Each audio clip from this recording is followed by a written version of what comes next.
Assalamualaikum warahmatullahi wabarakatuh. Saya Muhammad Fadil Nur Alim, peserta Latsar CPNS Provinsi Sulawesi Barat, penempatan UPTD KPH Karama pada Dinas Kehutanan Provinsi Sulawesi Barat.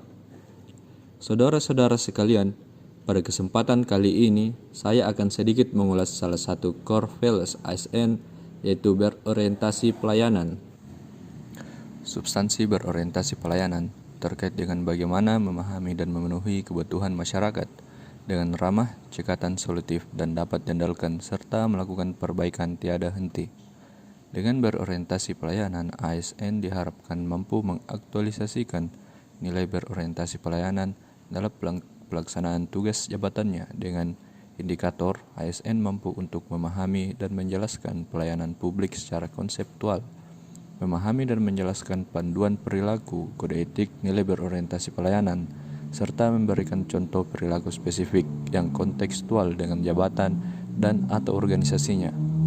Mengaktualisasikan nilai berorientasi pelayanan dalam pelaksanaan tugas jabatannya masing-masing dan menganalisis kasus dan atau menilai contoh penerapan berorientasi pelayanan secara tepat. Berbicara mengenai berorientasi pelayanan, sebelumnya kita harus mengetahui apa itu berorientasi pelayanan. Jadi, berorientasi pelayanan adalah bentuk aktivitas yang diberikan untuk membantu, menyiapkan, dan mengurus, baik itu berupa barang atau jasa, dari satu pihak kepada pihak yang lain. Selanjutnya, kita mesti mengingat kembali dengan prioritas kerja Presiden Jokowi dan Wakil Presiden Ma'ruf Amin. Terdapat 5 prioritas kerja, yaitu pembangunan SDM, pembangunan infrastruktur, ketiga simplifikasi regulasi, keempat penyederhanaan birokrasi, dan kelima transformasi ekonomi. Salah satu pelayanan publik yang ada di prioritas kerja Bapak Jokowi Ma'ruf Amin yaitu simplifikasi regulasi, yang dimana tujuan utama simplifikasi regulasi ini ialah untuk menciptakan lapangan kerja dengan membangun iklim investasi yang sehat, industri yang kuat, dan mendorong partisipasi UMKM. Jadi, kebijakan ini akan lebih banyak fokus pada penyederhanaan izin, peraturan overlapping, dan juga kebijakan antara pemerintah pusat dan pemerintah daerah yang belum harmonis. Ini yang disempurnakan sehingga diharapkan akan lebih banyak investasi masuk ke Indonesia dan juga menyempurnakan ease of doing business kita agar peringkat makin naik. Saudara-saudara sekalian, berkaitan dengan kualitas pelayanan publik, saat ini kita dihadapkan pada dunia yang serba sulit, diterkah dan selalu berubah situasi yang disebut oleh para ahli sebagai VUCA world. Permasalahan yang muncul adalah permasalahan yang kompleks yang tidak dapat lagi diselesaikan dengan cara-cara konvensional. Pekerjaan kita bukan hanya mengupayakan solusi atas permasalahan yang ada, melainkan juga secara simultan membangun kapasitas institusi pemerintah yang dinamis, kompeten, dan adaptif sehingga mampu bertahan di tengah-tengah persaingan global. Bagi ASN, sebagai pemberi layanan kiranya dapat membangun dan memiliki jiwa entrepreneurship, hospitality, dan jiwa pemersatu dalam negara kesatuan Republik Indonesia. Di samping senantiasa mengembangkan kompetensi ASN sesuai dengan tuntutan kompetensi baik pada tingkat lokal, regional, maupun internasional.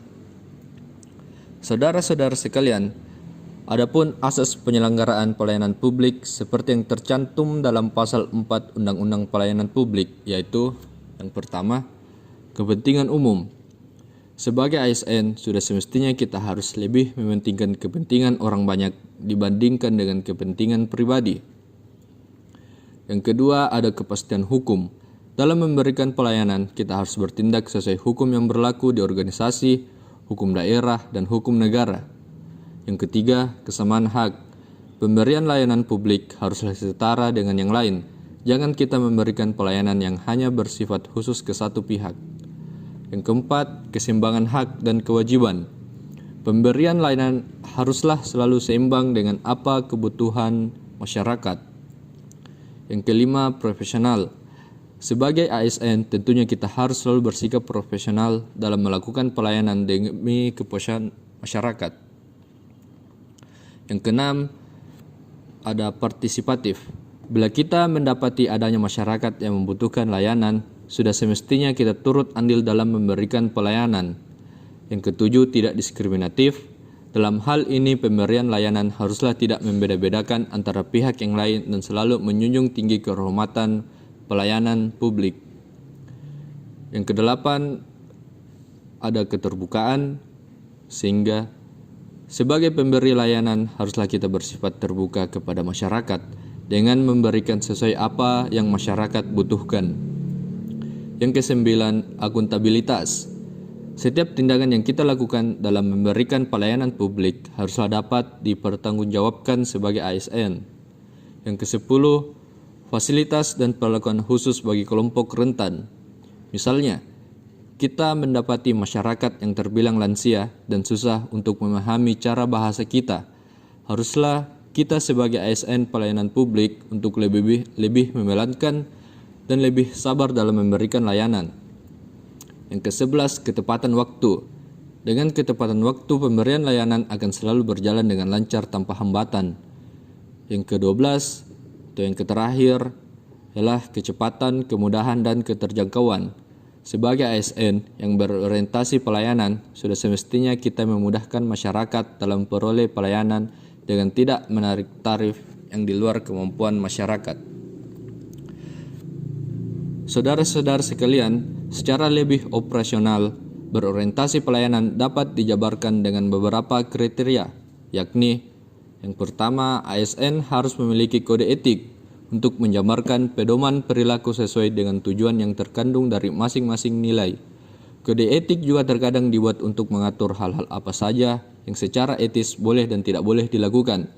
Misalnya yang terkait dengan konflik kepentingan.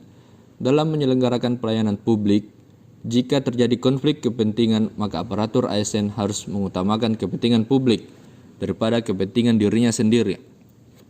Yang kedua, untuk mendetailkan kode etik tersebut, dibentuk sebuah kode perilaku yang berisi contoh perilaku spesifik yang wajib dan tidak boleh dilakukan oleh pegawai ASN sebagai interpretasi dari kode etik tersebut. Contoh perilaku spesifik dapat juga berupa bagaimana penerapan SOP dalam memberikan pelayanan kepada masyarakat. Yang ketiga, pegawai ASN harus menerapkan budaya pelayanan dan menjadikan prinsip melayani sebagai suatu kebanggaan. Selanjutnya, saudara-saudara sekalian, tentunya kita sebagai ASN harus selalu menjunjung tinggi nilai pelayanan publik sesuai dengan tugas, fungsi, dan bidang kita masing-masing. Saya sebagai polisi kehutanan di UPTD KPH Kerama tentunya telah menerapkan nilai pelayanan publik yang baik. Sebagai polisi kehutanan, tentunya seringkali kami dihadapkan dengan konflik-konflik yang terjadi di tengah-tengah masyarakat sekitar kawasan hutan. Tugas kami sebagai polisi kehutanan, sudah kewajiban kami untuk menyelesaikan konflik yang terjadi dalam kawasan hutan dengan selalu bersikap ramah, sopan santun terhadap masyarakat, mengedepankan kepuasan masyarakat, melaksanakan patroli secara berskala demi keutuhan kawasan hutan negara. Baik, terima kasih saudara-saudara sekalian. Sedikit ulasan dari saya mengenai berorientasi pelayanan. Saya Muhammad Fadli Nur Alim. Terima kasih.